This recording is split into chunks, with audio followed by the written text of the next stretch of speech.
Om Jnana-timirandhasya Jnananjana-shalakaya Chakshurunmilitam Yena Tasmai Shri Gurave Namaha.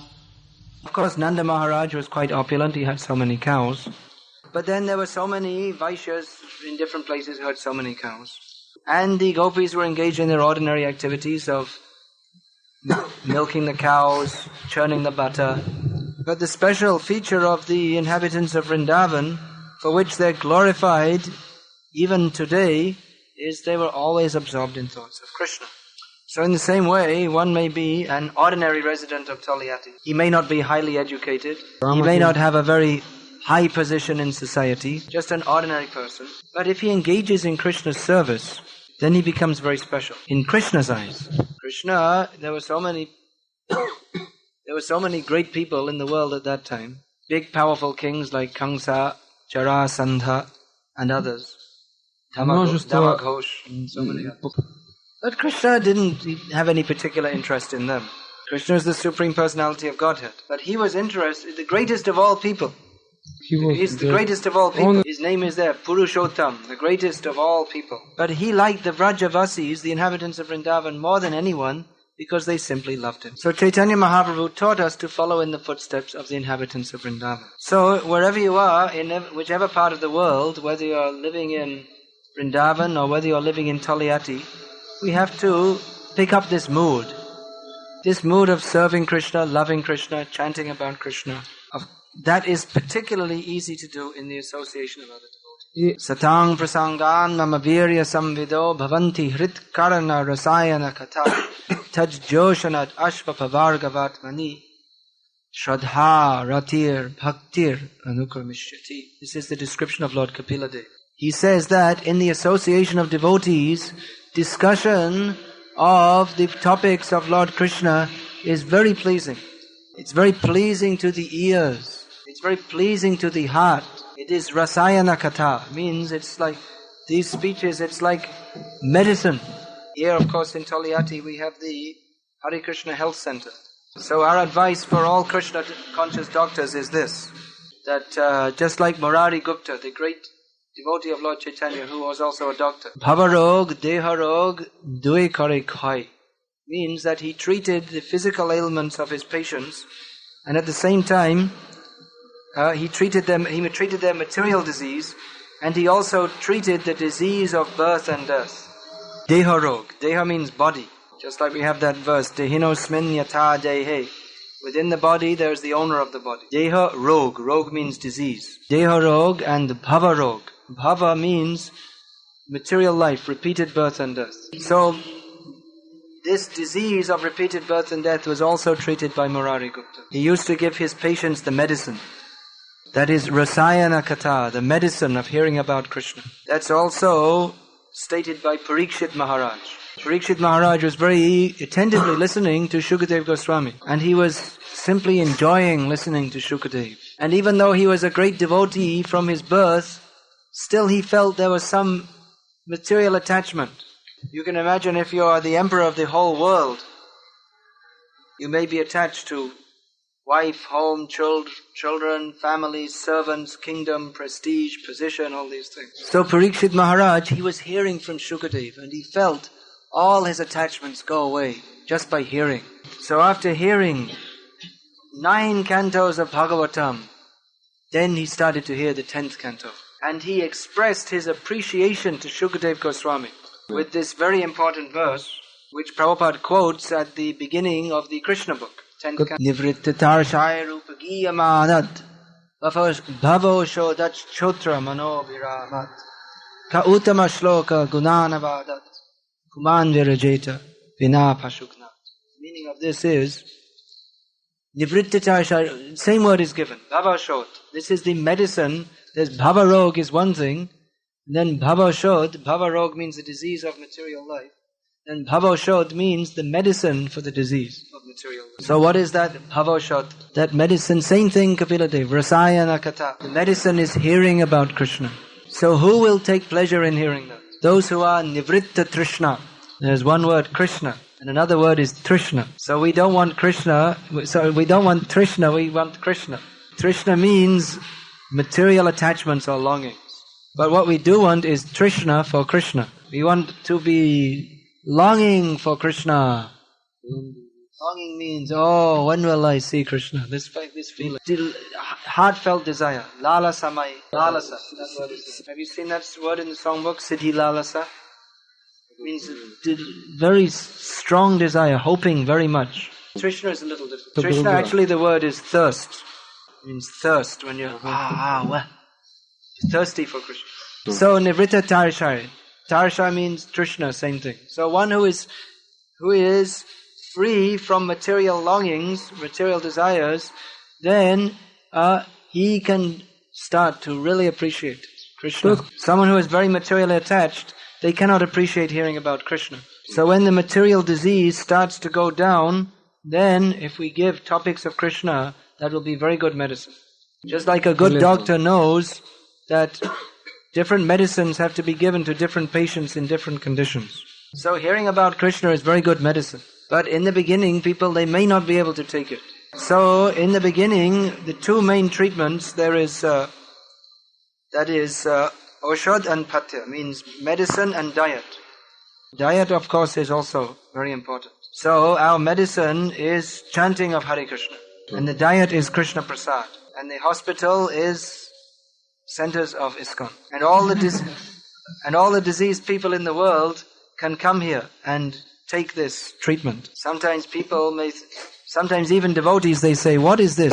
I went to ISKCON Toliati and all the devotees were spaced out. And I saw Bhakta so-and-so and Bhakta Igor and his behavior. I don't think it was proper. I just read Chaitanya Charitamrita about all the great devotees, the 6 Goswamis, and Bhakta Igor, he wasn't behaving like that. So I think that the devotees here are not bona fide, because they're not exactly like the 6 Goswamis. So I see the devotees are still contaminated. Therefore I'll go away and be a Goswami by myself. I'll become the 7th Goswami all by myself. And all the ISKCON devotees, they'll all go to hell. Because they're not as advanced as me. But why should you criticize? If you go to the hospital and you say, this place is terrible, everybody is sick, what kind of criticism is that? Of course they're sick, it's a hospital. But hospital means they're taking the treatment. And if they're following the treatment, and if they're blessed by God, and the doctor is a good doctor, then they'll be cured. So the hospital, that is required. If you throw everybody out of the hospital, then how will they become cured? So in our hospital, the first medicine, give them so much prasad, they can't move out. Then chant Hare Krishna, so they can't go away. So while they're full up with prasad and they're hearing Hare Krishna, they'll become purified. And when they want to leave, give them some more sweets. In this way, we give people the diet and the treatment.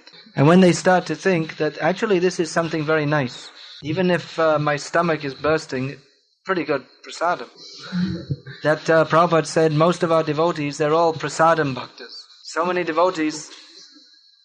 devotees, they were coming to the movement, but then after having a good feast, they thought, wow, I think I should just join now. So anyway, this is the beginning, and the middle, and the end. And when you go to Golok Vrindavan, you can also eat ladus with Krishna. And Prabhupada said that if you're so exhausted from eating too many ladus, and you can't even pick any more up, then in the spiritual world, they jump into your mouth.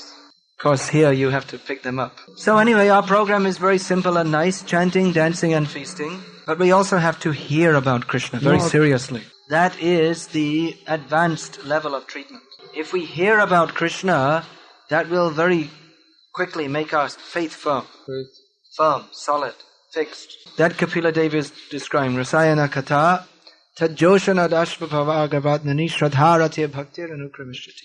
If we hear regularly, our faith will become strong. Just like many times we find devotees, even though they're going on chanting Hare Krishna, but they may have many doubts. Doubts are like demons, because they work away in our brain. It's like a cancer in the brain. What's the word for cancer? Rak. That's a very good name. Onomatopoeic. Sounds like something rotting away. So, just like you may be thinking, well, is God really blue? Does he really have 4 arms? Is Krishna really God? I really thought I was God. Why is everyone worshipping Krishna? Why are they not worshipping me? I think everybody's got it wrong. They should be chanting my name. There may be so many doubts, just like this, Mayavad. Mayavad means to think, I am God. Or there may be doubts in the devotees. what are these devotees doing, just going out and chanting Hare Krishna? They're not very advanced. I should go and find someone really advanced. Someone who doesn't ask me to do all these materialistic things like going and distributing books. Yeah. I should find someone who just asks me to sit down and chant 120 rounds a day. That would be really Krishna conscious. I thought spiritual life meant being very peaceful, not all this passionate hard work. So like this we may have so many doubts. We may have philosophical doubts. We may have doubts just born of envy, just like Mayavad. We may doubt even the Guru.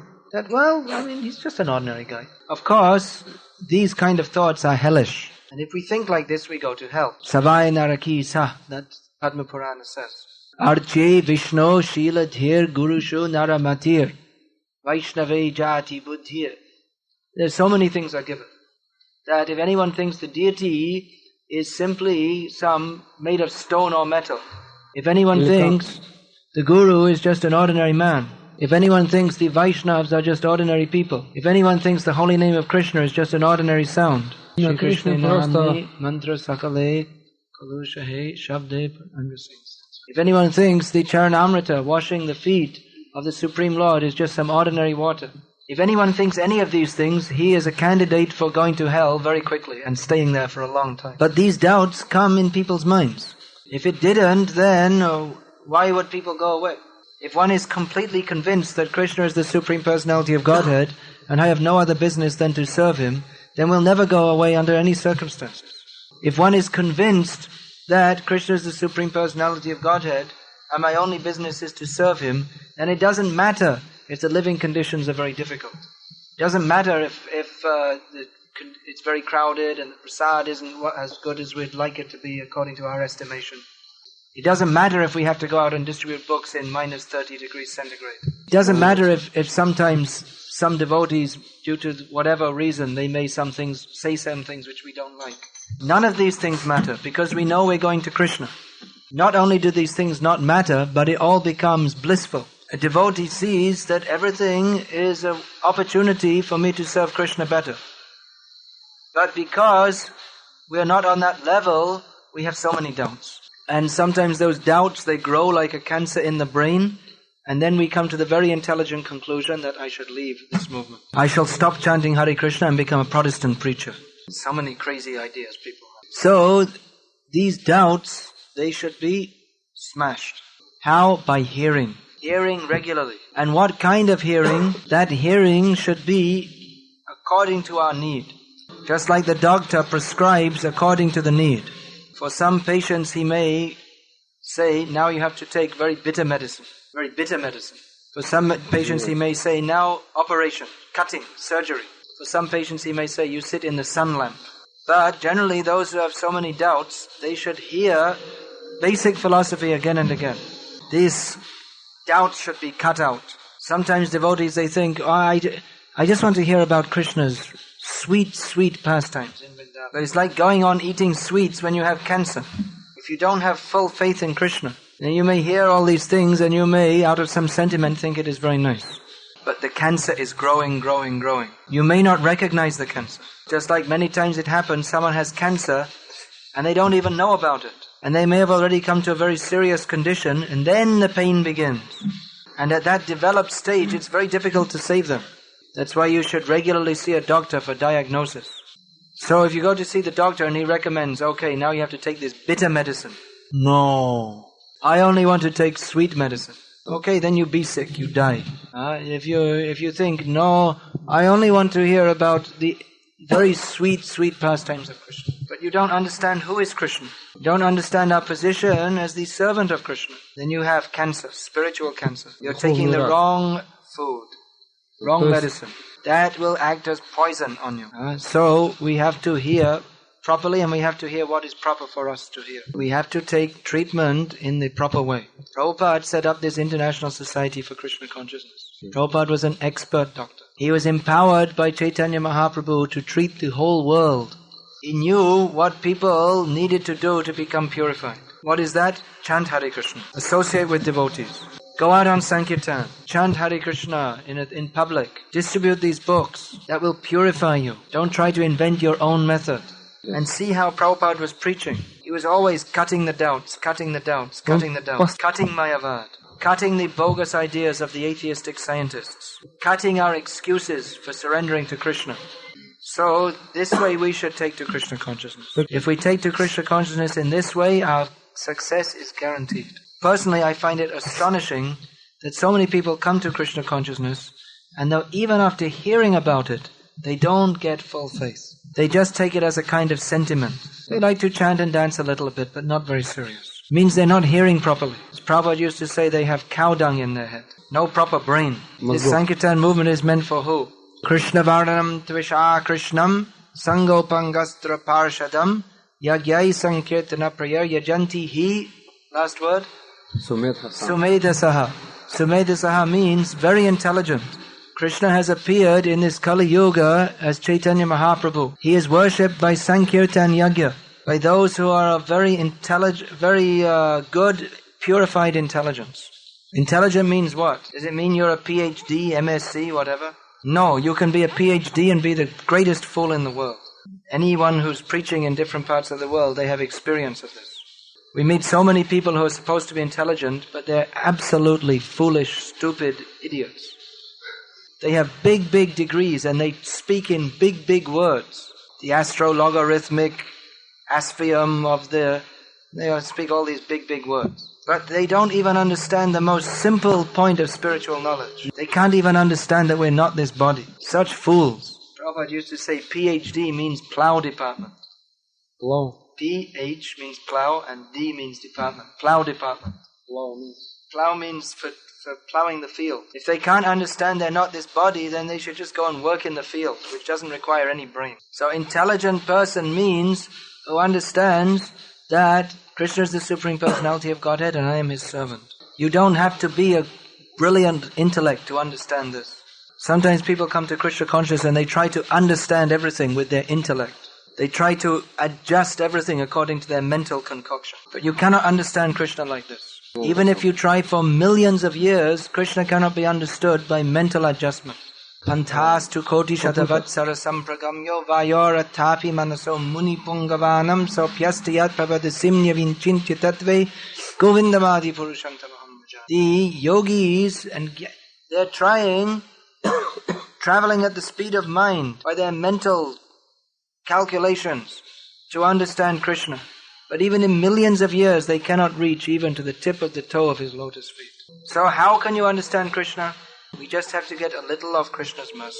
Athapite deva padambuja dvaya prasadale shanu grahita eva hi janati tattvam bhagavang smrihim no nachanya ekopi charang vichinva. This is a very important verse from Srimad Bhagavatam. It says that someone who has a little drop of Krishna's mercy, he can understand who is Krishna. Others, they may go on speculating for millions and millions of years and they will never understand Krishna. So to understand Krishna is very easy and very difficult. If we try to understand Krishna through our own mental speculation, it is impossibly difficult. But if we just accept Krishna is the Supreme Personality of Godhead and I am His servant, and if we engage in His service, then Krishna reveals Himself to us out of His mercy. Atah Shri Krishna namadina bhavet grahyam indriyai sevan mukhe hi jivado swayameva spuratiyadam. By all our endeavors of our senses, we can never understand Krishna. But if we simply become enthusiastic to serve Krishna, Krishna becomes very pleased and reveals Himself. So we should not be over-intelligent. Don't think we can understand everything about Krishna by our own brain power. Doesn't mean we should be fools either. It means we should hear the philosophy of Krishna and understand it. Just accept Krishna is the Supreme Personality of Godhead. Hear regularly about Krishna. Serve Him. Make the determination that now I've come to Krishna consciousness, I will never go away. It doesn't matter what happens. It doesn't matter what anybody says to me. It doesn't matter what anybody does to me. It doesn't matter what anybody thinks about me. I must stay in this Krishna conscious movement and serve Krishna. So with this attitude, if we go on hearing about Krishna, then all the doubts will be quickly cleared away. Nashta prayesh vabhadreshu nityang bhagavata sevaya bhagavat yutama shlokte bhakti bhavati naishtiki. By regularly hearing the Srimad Bhagavatam and by serving the pure devotees, all that is inauspicious within the heart is practically destroyed, and thus loving service to the glorious Lord, who is praised with transcendental hymns, becomes established as an irrevocable fact. So let us hear about Krishna, chant about Krishna, never go away from Krishna, and in this way make our life successful. Hare Krishna. Hare Krishna. Any question? Which advice we can give to those devotees who is trying to follow spiritual master, but his attempts are failure and he is very weak to make advancement. Why should his attempts be a failure? Spiritual master doesn't ask us to do anything very difficult. The minimum level of following is to chant 16 rounds a day and to follow 4 regulative principles. There's nothing very difficult in this. So trying means no question of trying. You have to do it. Once you take the vow, you have to do it. It's not a joke to take a vow before Krishna, before the Vaishnavas, before the spiritual master. You have to follow it. No one is forcing you to drink wine or eat meat. It's your choice. You do it or not do it. If you've taken that vow and you don't follow, then simply rascal. Prabhupada was asked that. He said, what about devotees who don't chant 16 rounds? Prabhupada said they're simply animals. He said because they've taken a vow. He said a human being can take a vow, but an animal cannot. So if someone takes a vow and then doesn't follow it, then he's not a human being, he's an animal. This was Prabhupada's another question. What about the third eye when it opens? What to do? I don't know anything about it. If you want to know about third eyes, please go and find some yogi in the Himalayas. Our business is chanting Hare Krishna. There may be third eyes, fourth eyes, fifth eyes, whatever. Krishna has given me 2 eyes, so let us use them to look at Krishna.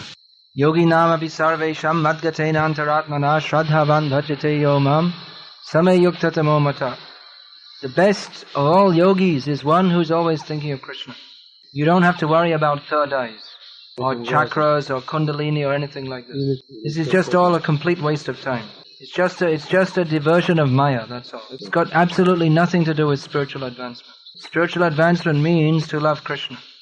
There may be a little advantage. The yogis, they have to control the senses. But unless after controlling the senses they advance to the point of loving Krishna, then they're simply wasting their time. So please don't waste your time with all these things. You can't become successful in these things anyway. It's not possible for you. You have to follow a very rigid process, which it's simply not possible for you to do. So if anyone tells you that you can do all these things in Taliyati, he's simply cheating you. If you want to be successful in yoga, chant Hare Krishna. Alright? If someone is so busy that he cannot read Shastras regularly, how much is bad for him? If he's so busy he can't read the Shastra regularly, and if he wants to make his life successful in Krishna consciousness, then he should adjust his lifestyle. Make some adjustment. Work less, sleep less, eat less, don't watch television, don't read newspapers. Whatever you have to do, make time to read these books of Srila Prabhupada. Because by reading these books, our intelligence will be fixed on Krishna. And if we don't read these books, then our intelligence will remain in Maya. So we have to make time. Minimum half an hour a day. What's the point? If you don't have time to engage in activities of Krishna consciousness, what's the point of even being alive?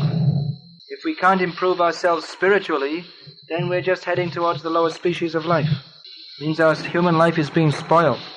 Do whatever you have to do. There's no doubt in Grihastha life, there are many different pressures which brahmacharis, they can't even dream about. They don't know. No, I thought he was a doctor. What's he doing? Computer user. Well, I suggest you discuss it with your boss and work less hours. Work half an hour less and read Prabhupada's books for half an hour. How many hours a day do you work? How many hours a day? Approximately 8 hours. Anyway, somehow you try to make some adjustment. Find time to read, it's very important. I mean, it's not only grihastas. I'm a sannyasi, you might think I've got all day and I'm completely free. Just having a good time, traveling from place to place, getting flower garlands and getting fed all this nice food. But you'll find the sannyasis in our movement, they're also very busy. I also don't have as much time to read as I would like. I'd personally like to have a minimum of 30 hours every day. I have so much work to do, but somehow or other, I'm reading anyway. So you also please try to do it. It's very important. So, our yogini here. Yogini means lady yogi. It's also a name for Radharani. because she's mystically attracting Krishna.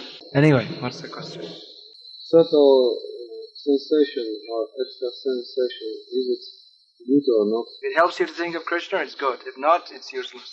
That is the test. She is very beginner. Just try to understand that the goal of life is to love Krishna. All these things like extrasensory perceptions and third eyes, it's just like children's games. Which is it? She is satisfied. What did she say? What did you answer? She said, I have this from very my birth. I'm asking you because of this, not because of something else. So what did you say? I told you, therefore, Guru answer you in such a way. In Bhagavad Gita, Krishna told Arjuna to remain in his duties as Kshatriya through the very end. And does it mean that in our devotional service we should do our service to the ultimate end? Main thing Krishna was teaching Arjuna was to surrender to Krishna's desire. Telling him that if you fight as a what is that? Idvava prapsyasi swargam. He says if you die, you'll go to the heavenly planets. And if you win the fight, then you'll enjoy the earth. So this is not his main purpose to tell Arjuna to be a good Kshatriya. These were secondary arguments to back up his main argument. This is very common in India that people say, oh, Krishna just told us to do whatever we want to do. Whatever we want. Yes. In India, the most famous verse from Bhagavad Gita is Kamanye vadikaraste. Just this line actually, which says that you have a right to do your work. This is the best known line of Bhagavad Gita in India. And everyone interprets this to mean that Krishna says that we should work like an ass, and that is the perfection of life. Which is not at all what Krishna says. So everything has to be understood in perspective. In perspective. In perspective. It means in focus, something like that. It should be understood in context. Krishna gave so many instructions in Bhagavad Gita. One of them is Yat Karoshi, Yat Ashnasi, Yat, what is it? Yat Tapasisi, Karushva, Yat Jahosi, Mat Tapasisi, Yat Karushva Madarpanam. Whatever you do, whatever you eat, whatever you give away in charity, whatever you're doing, do it as an offering for me. So that is one stage that Krishna is saying that whatever you're doing anyway, you offer to me. But his ultimate instruction is Sarvadhaman Parityaja Mamekam Sharanam Vraja. Give up your own ideas and just follow my idea. These different levels of advancement are described in chapter 12 of Bhagavad Gita, in which Krishna says to Arjuna, read chapter 12, text 8. Can you chant Sanskrit, Maharaj? Yeah, I'll chant Sanskrit. Mayeva mana adhatsva mayi buddhim niveshaya nivasishyasi mayeva ata urdhvang nasangshayaha. Ata urdhvang nasangshayaha. Yeah. So this is the same as Krishna's final instruction in Bhagavad Gita, to always think of him, become his devotee, and in this way you will go to him. So then Krishna says, Ata chitang samadhatung nashaknoshi mayi sthiram abhyasa yogena tato mamichhaptam dhananjaya. So Krishna is saying, well, if you're not immediately able to come to the perfect stage, then follow the process of Bhakti Yoga. Then, if you can't even do that, Krishna gives another idea. Abhyase pyasamarthosi mat karma paramo bhava madartang api karmani kurvan siddhim avapsyasi. And there are other levels also which are described, but in our Krishna conscious movement, this last mentioned level is we don't go beyond this. There are other levels, just like doing some charitable work or something like that. Krishna says, if you can't even work for me, then at least be a morally good person. Krishna says, at least try to be moral, or try to be knowledgeable, or do some meditation, or do something. But these things are actually outside the scope of Krishna consciousness. So in our movement, we don't recommend these things. So the best thing is to be a pure devotee of Krishna. But seeing as almost all of us are not pure devotees of Krishna, then we should follow the rules and regulations of Bhakti Yoga. And in that way you can become a pure devotee of Krishna. And if you can't do that, you can work for Krishna. And when you're working for Krishna, you can also follow some of the rules and regulations of Bhakti Yoga. Everyone is at a different stage of advancement. So what some people can follow, others may not be able to. May not be able to means actually everyone can follow. There's nothing stopping them. But some are more materially attached. Therefore, for some people, we ask them, please chant Hare Krishna. Just start to chant. Just like I may meet somebody and ask them, you please start to chant one round Hare Krishna Mahamantra every day. So if my initiated disciple hears me say that, if my initiated disciple hears me tell that person to chant one round a day, and if he thinks, oh, my guru said chanting one round a day is good, so I'll also chant one round a day, then that's not good. He's supposed to chant at least 16 rounds a day. So for someone who's chanting at least 16 rounds a day, for him to come to the stand of chanting one round a day is very bad. But for someone who's not chanting at all, for them to start chanting one round a day is very good. Actually, our aim is not even 16 rounds a day. Our aim is Satatam Kirtayanto Mam, always chanting about Krishna. But because different people are at different levels of surrender and advancement, so Krishna is giving different instructions to elevate people at different levels. So if you say that, well, I should just carry on what I'm doing, is that the best thing? Well, maybe it is and maybe it isn't. It depends on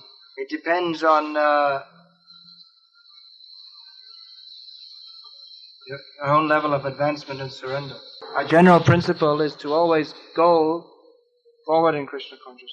Yes, any other question? Alright, she's enthusiastic. I don't know exactly the name, but clinical death, you know? Yeah.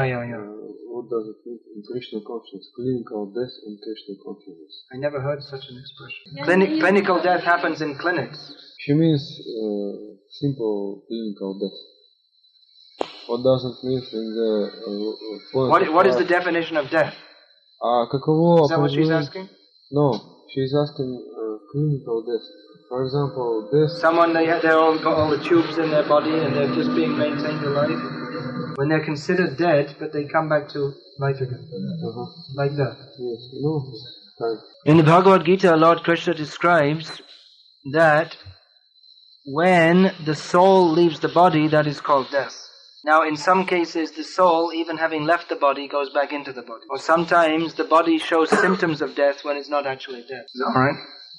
Very difficult to translate. Why don't you translate yourself? Why don't you just answer yourself then? Sorry? Why don't you just answer yourself then? Okay. Answer because... You please try to understand Krishna. When we understand Krishna, then all questions are satisfied. Everything becomes in focus, clear. What is the important subject matter, what isn't? As long as we're in material consciousness, so many things may seem to be very important. But when we understand that Krishna is important, then everything else becomes... see that it's not important. Now it's true that all these things are very interesting, just like out-of-body experience, extrasensory perception, they're all very interesting. Or some kind of rest in India. Huh? Some kind of rest. These things are all very interesting. They're all unusual, outside of ordinary experience. But when you become interested in Krishna, then all these things, even though they become of secondary interest. When we understand our real position is that we are eternal servant of Krishna, then we don't become interested in it. Because of some karma or whatever, we may have some extrasensory experiences. Maybe we had some yogic power from previous life or something. But devotees are not very interested in yogic powers. They see who is the greatest yogi. Some yogi, he may by his mystical power produce some gold in his hand. But God, by his wish, he creates millions of universes. And in each universe are millions of planets. And in these planets there are so many gold mines. So we are interested in this yogi. His yogic power is far more than any yogi of this material world can even dream of. Even it's described in the Vedic literature that some sages in the past, by their yogic power, they could even create an artificial universe. So what is, even if we have little yogic power, what is it compared to that? Please try to understand, it's not a very important thing. The important thing is to learn how to get free from birth and death. You may have so many extrasensory experiences in this life, but if in your next life you end up becoming a dog, what is the value? Please try to understand what is the really important subject matter.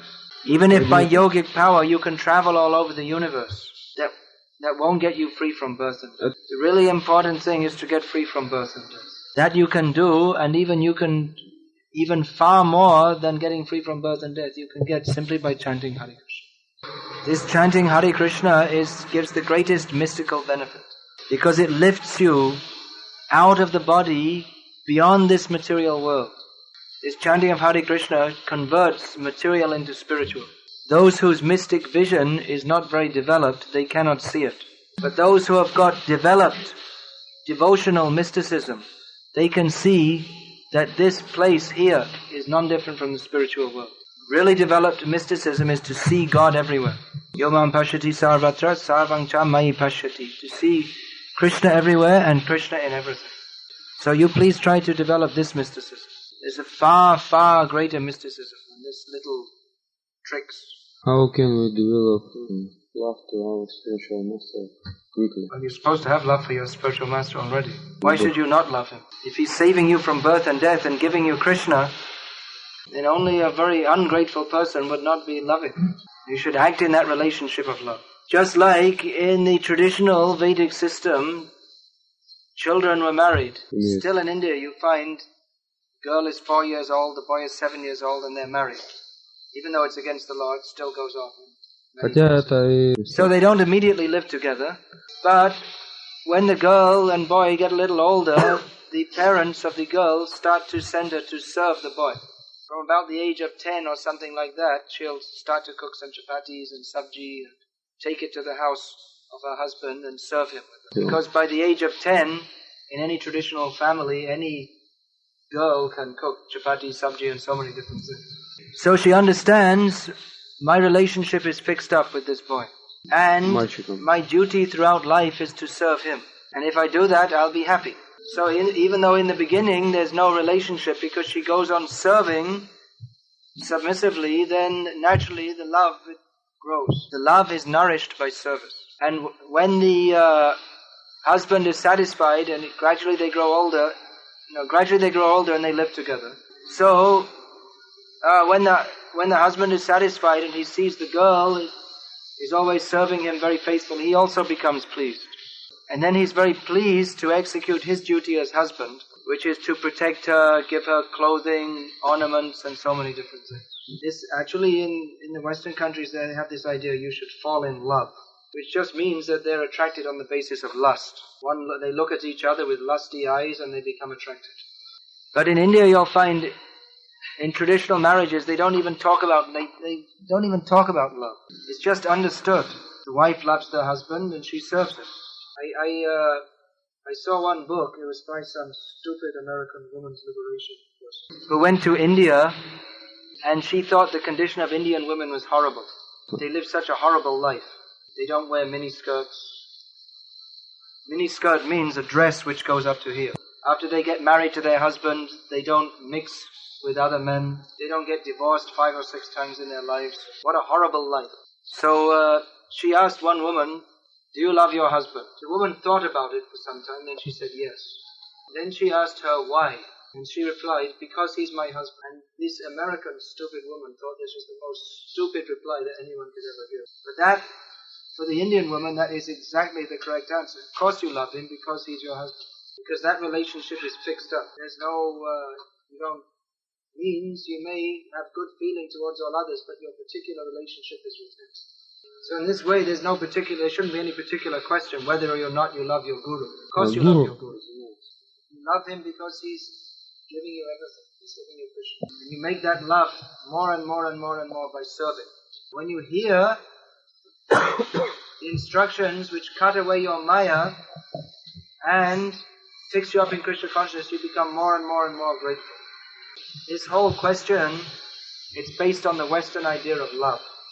I love you today, I forget you tomorrow. Today we love each other, get married, tomorrow divorce. But Vedic culture doesn't teach such a frivolous approach to life. You get married, you stay married. You may take sannyas, but there's no question of divorce. You may take sannyas later on in life, but there's no such thing as divorce. When your children are grown up, when you've gone through the responsibility of family life, then you may take sannyas. But there's no question of divorce, frivolous. So like that, when you take initiation and you take the vows, that's it. You're going to follow it. All right, so we'll have kirtan. Kirtan. Hare Krishna, Hare Krishna, Krishna Krishna.